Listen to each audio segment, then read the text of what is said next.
Hello সব্বাইকে, গণেশ চতুর্থীর অনেক অনেক শুভেচ্ছা সব্বাইকে। একটা ছোট্ট ভিডিও নিয়ে আমি আবার চলে এসেছি।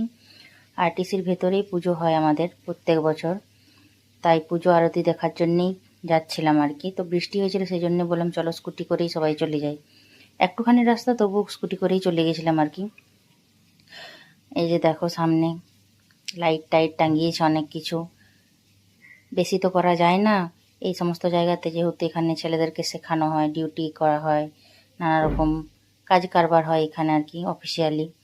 তো সেই অনুযায়ী যেমন এদের নিয়ম আছে সেই রকমভাবেই সাজানো গোজানো হয়। এই যে ড্রিল সেটের ভেতরে আর কি গণেশ পুজো হচ্ছে। অনেক সবাই আসে আর কি যারা এখানে আছে। আর এই দেখো চারপাশটা কত সুন্দর লাইট টাইট দিয়েছে হালকা মতন করে। তো ভাবলাম যখন আমি যাচ্ছি তখন তোমাদের সাথেও শেয়ার করি। আর ভেতরে যেহেতু হয় আমাদের, বাইরে তো কোনো কিছু যেতে পারি না, এখানে সেরকম কোনো অনুষ্ঠান প্রোগ্রাম হয় না।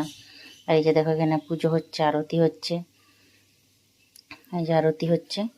তো তাই ভেতরে যা সমস্ত অনুষ্ঠান হয় আমরা খুব এনজয় করি, ভালো লাগে, তাই তোমাদের সাথেও শেয়ার করলাম। ভিডিওটা যদি ভালো লাগে অবশ্যই